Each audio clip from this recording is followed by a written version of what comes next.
There is a place beneath the Indian Ocean where the pressure exceeds 400 atmospheres, where sunlight has never reached, where the only sound is the slow mechanical heartbeat of a submarine running at combat depth.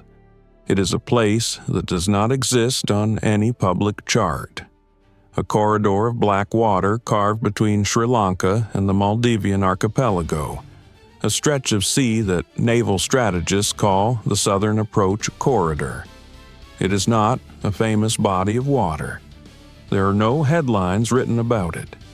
But on the night of March 9, 2026, it became the most important 40 nautical miles on the surface of the Earth. And what happened there, what was authorized, executed, and then officially denied within the span of 6 hours, represents the most precise application of underwater lethal force since the Cold War. To understand what transpired, you need to understand what was at stake above the waterline. By the time this operation was authorized, the Strait of Hormuz had been partially mined for 72 hours. Iranian naval assets, small, fast, difficult to track, had been seeding the western approaches to the strait with moored influence mines, bottom-resting, magnetically triggered devices designed not to stop shipping entirely, but to create the perception of danger severe enough that global oil markets would shatter on their own weight. It was a strategy built on fear, not explosive yield. Tehran understood that the psychological value of a single tanker catastrophically incapacitated in the world's most vital oil corridor would be worth 10 times any direct military strike on a Western asset. By the morning of March 9th, crude oil had already crossed the $100 threshold. The International Energy Agency was in emergency session. 3 major shipping consortiums had suspended all transits. The global economic detonation was not coming. It had already begun. At 11:47 p.m. on March 8th, a P-8A Poseidon maritime patrol aircraft operating at altitude in international airspace over the northern Indian Ocean acquired an acoustic contact of interest. The contact was not a mine layer. It was something far more consequential. The Iranian Navy frigate IRIS Dena, a warship that had been publicly photographed just weeks earlier during an Indian Ocean fleet review near the coast of India, had broken away from its declared transit course and was now operating without its automatic identification system transponder. It had gone dark. It was moving southwest at 12 knots on a heading that, when plotted to its logical terminus, suggested it was not returning to Bandar Abbas. It was moving toward the Southern Approach Corridor, the same corridor used by United States Navy assets transiting between the Pacific Fleet and the Arabian Sea. The signal analysts aboard the P-8 ran the acoustic fingerprint through the classified identification library. The match probability came back at 94%. The contact was designated Priority Track Alpha 7. The call went up the chain in under 11 minutes. At 12:04 a.m. on March 9th, the order was transmitted through an encrypted burst communication protocol that left no signal trace in the electromagnetic spectrum. It was a single, authenticated code block.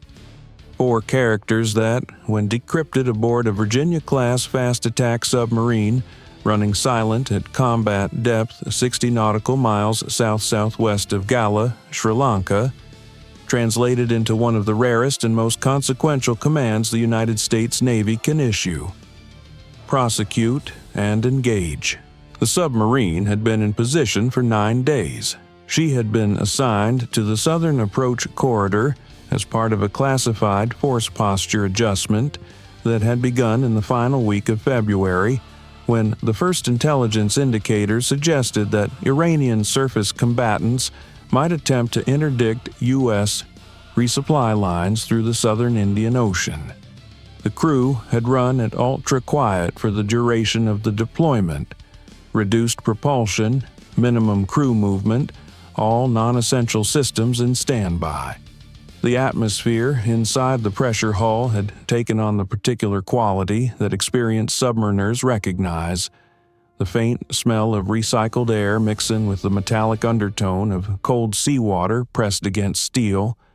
The near-total silence broken only by the soft, deliberate movements of personnel rotating through watch stations, with the focused economy of people who understand that sound is the only currency that matters at depth. The weapons officer had run the engagement solution 40 minutes before the order arrived. That was not coincidence. The senior watch officer had tracked the IRIS Dena's acoustic signature from the moment the P-8 handed off the contact, and he had been updating the fire control solution continuously as the Iranian frigate altered its course twice. Once at 11:58 p.m., a 5-degree adjustment to port that briefly suggested a change in destination, and again at 12:11 a.m., a correction back to the original heading that confirmed the vessel was not navigating but maneuvering. It was conducting a sensor sweep. The Iranian crew was aware, at some level, that this stretch of ocean was not empty. They were not searching blindly. They were looking for something specific. The commanding officer reviewed the solution at 12:19 a.m. The targeting data was exact. Range: 41 nautical miles. The IRIS Dena was running at 11 knots on a bearing that placed her on a steady, predictable track. The kind of track that, in a training scenario, an instructor would describe as optimal geometry. In a real-world engagement, it is the kind of geometry that produces a cold, precise feeling in the stomach, because optimal geometry means there is no margin for reconsideration. Either you take the shot, or you let the moment pass. There is no third option that does not carry consequences. The order to execute was logged at 12:23 a.m. 2 Mark 48 advanced capability torpedoes were released from the forward tubes in a staggered sequence. The first at 12:23:07 a.m., the second at 12:23:41 a.m. Both weapons were set to active terminal homing with a pre-programmed search depth band calibrated to the acoustic profile of the IRIS Dena's hull. The submarine immediately changed course to the south, increased depth, and reduced speed. If there was a moment of acknowledgement aboard the control room, a breath held, a glance exchanged, it was invisible. The boat was already repositioning.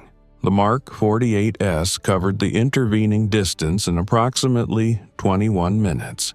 What happened in those 21 minutes aboard the IRIS Dena is reconstructed from acoustic data captured by the P-8A, still orbiting overhead, and from the hydroacoustic sensors of a second Allied submarine that was running a parallel track at greater depth. At some point between 12:31 a.m. and 12:37 a.m., the IRIS Dena's sonar operator detected an anomalous contact. The acoustic profile was wrong. Too fast, too steady, directionally convergent. The frigate increased speed and turned hard to starboard at 12:38 a.m. This maneuver, analyzed in post-engagement review, is consistent with a crew that has detected an inbound weapon and is attempting to unmask its own torpedo countermeasures. The IRIS Dena deployed 2 acoustic decoys in rapid succession. Both decoys were seated with broadband noise profiles designed to confuse active sonar homing heads. The first Mark 48 was not deceived. Its terminal guidance logic discriminated between the decoy returns and the primary target acoustic signature in under 3 seconds. It maintained track. At 12:44 a.m., the first weapon detonated beneath the keel of the IRIS Dena, at a point approximately 2/3 of the way between the bow and the amidship section, precisely where the combination of hydrostatic shock and the upward pressure wave from a directed explosion would cause maximum structural stress to the main hull girder. The ship's keel broke. What the acoustic record captures next is not an explosion, but a collapse. The sound of a hull that has exceeded its structural limit, the rapid ingress of water at pressure, and then, over the following 90 seconds, a descending frequency shift as a warship moves from the surface of the Indian Ocean into the dark.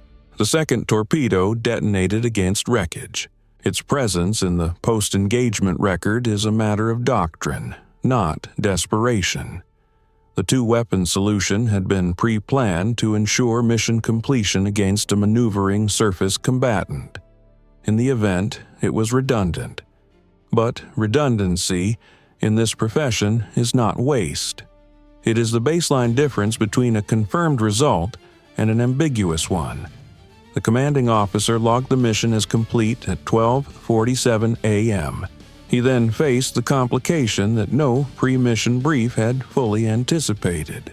At 12:49 a.m., 2 minutes after the IRIS Dena's acoustic signature disappeared from the water column, the hydrophone array picked up a second contact. It was not a surface ship. The frequency signature was low, the propulsion noise profile narrow-band and tightly managed. It was a submarine. Iranian-flagged, Kilo-class or derivative, running at approximately 150 meters depth on a parallel track to the IRIS Dena's last recorded course. It had been there, silent, waiting, for a period that the acoustic record suggested exceeded 4 hours. The IRIS Dena had not been operating alone. She had been serving as bait. The commanding officer had 14 seconds before the contact's bearing rate changed in a way that indicated it had detected the torpedo detonations and was now actively repositioning. 14 seconds is not a long time. In the control room of a fast attack submarine at combat stations, it is approximately 7 words of spoken communication, 2 course change decisions, and 1 weapons release authorization. The commanding officer issued no words at all. He turned to the weapons officer, made eye contact, and gave a single affirmative nod. The weapons officer relayed the nonverbal to the fire control team.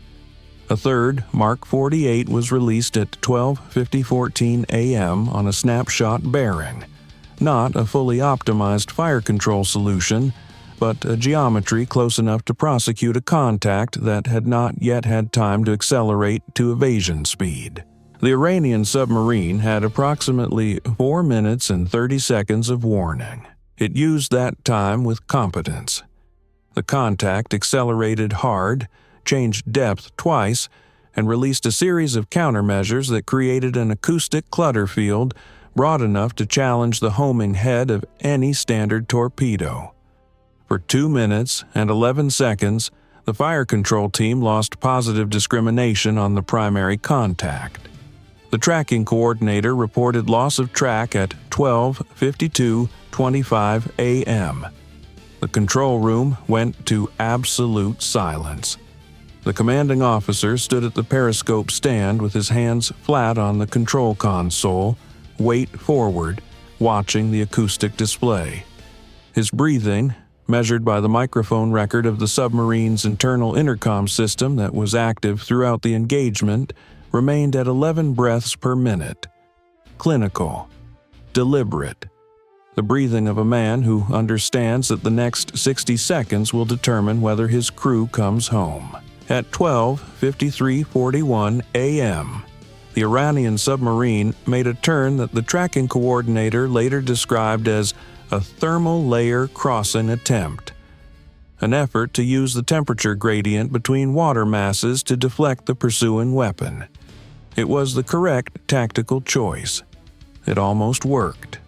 The Mark 48's active sonar head lost the primary return for approximately 8 seconds as the target transitioned through the thermal boundary. Then, the weapon's onboard processor reacquired on the secondary return from the submarine's hull and reestablished track. Terminal detonation was recorded at 12:54 and 9 seconds a.m. The acoustic record shows a single catastrophic pressure event, followed by the hydroacoustic signature of a compromised pressure hull at depth, a sound that naval acoustic analysts describe in their reports with the flat, unadorned word collapse. There were no secondary explosions. There was no prolonged sinking sequence. At 160 meters beneath the surface of the Indian Ocean, the Kilo-class submarine ceased to exist as an operating platform in approximately 11 seconds. The southern approach corridor returned to silence. The commanding officer stood down combat stations at 1:02 a.m. He dictated a mission report at 1:09 a.m. that was transmitted in encrypted burst format to ComSublint and to the Operational Command Authority. The transmission took 4.3 seconds. Then the submarine changed course, increased depth, and disappeared back into the black geometry of the Indian Ocean. At no point did the crew celebrate. There is a specific quality to the silence that follows a successful engagement in a submarine. It is not the silence of satisfaction.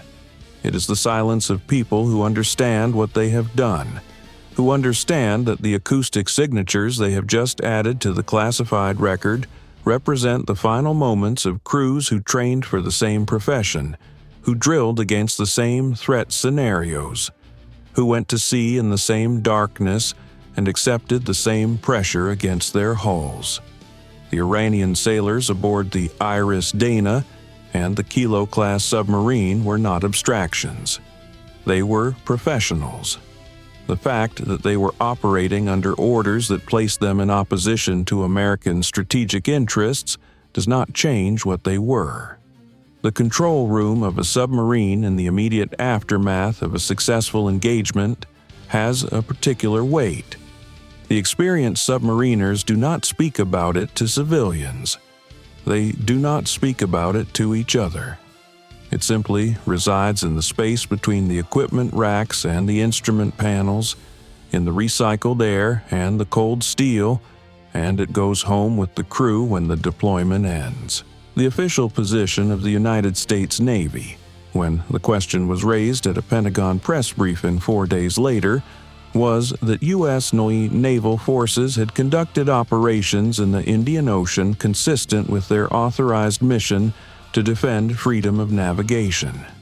The specific question about the IRIS Dena, about the Iranian frigate that had simply ceased to transmit, that had failed to arrive at any port, that the Iranian Navy declined to discuss in any official communication, was not answered directly. It was referred to the State Department. The State Department declined to comment on operational details. The IRIS Dena's last official position, as recorded by the automatic identification system before the transponder went dark, was 40 nautical miles south of Gale, Sri Lanka. Her displacement was approximately 1,400 tons. She had been commissioned into the Islamic Republic of Iran Navy as a symbol of Iranian naval power projection. Photographed during international fleet reviews, cited in Iranian state media as evidence of the Navy's capacity to operate globally. She had a crew of 140 personnel. None of that appears in the official record of what happened on March 9, 2026. The record that does exist, the one locked behind classification levels that will not be reviewed for a minimum of 25 years, contains the following. The acoustic data from the P-8A Poseidon, the fire control logs from a Virginia-class submarine operating under radio silence in the southern approach corridor, the post-engagement assessment transmitted in 4.3 seconds at 1:09 a.m., and the commanding officer's mission report, which runs to 11 pages and concludes in the professional language of naval operational reporting, with the notation, all assigned objectives prosecuted, asset repositioned to assigned patrol area, no personnel casualties, 0 traces left behind. It also contains the numbers 41 nautical miles, 3 weapons released, 21 minutes of weapon transit time, 14 seconds between contact detection and engagement decision, 2 Iranian naval vessels removed from the battlespace, 0 surviving hostile signals in the operational area, 1 crew, 138 men and women inside a steel hull at combat depth, who came home with the specific silence of people who understand what was asked of them and who answered without hesitation, and who will never speak about it publicly, because the ocean does not require witnesses to remember what occurred in the dark. The Strait of Hormuz mine-laying operations ceased 48 hours later. Whether that cessation was directly connected to the events of March 9th in the southern approach corridor, whether the removal of the IRIS Dena and the Kilo from the operational picture disrupted the command structure of the Iranian naval forward force, whether it sent a message that was received and understood at the command level in Tehran, this too is a question that the official record does not answer directly. What the official record does contain is the unambiguous fact that 48 hours after 2 Iranian naval vessels were removed from the battlespace in the Indian Ocean, the mine-laying operations that had threatened to close the world's most critical oil corridor came to a complete stop. Correlation is not causation, but in the mathematics of naval deterrence, it rarely needs to be. The men and women who crew a nuclear fast-attack submarine accept, on the day they first submerge beneath the ocean's surface, that their profession requires them to exist in a kind of permanent ambiguity, to operate in the spaces between official acknowledgement and operational reality, to execute missions that will never be confirmed, to carry the weight of outcomes that history will not record under their names or their vessel's designation. They accept this not because they have been asked to disappear, but because they understand that the stability of the world above the waterline depends, in part, on the willingness of people below it to do what cannot be done publicly. The southern approach corridor is quiet again. The Virginia-class submarine that made it so has returned to patrol depth, running silent, invisible, its presence neither confirmed nor denied. She is somewhere in the black water right now, beneath the Indian Ocean or the Arabian Sea or the Pacific, sweating through watch rotations, tracking acoustic contacts, maintaining the readiness that makes deterrence possible. Her crew does not expect recognition. They do not require it. They only require the ocean and the depth and the knowledge that when the moment came, they did not hesitate. The sea keeps its deepest secrets in the dark, beneath 400 atmospheres of pressure, in the silence where steel and will are indistinguishable from each other.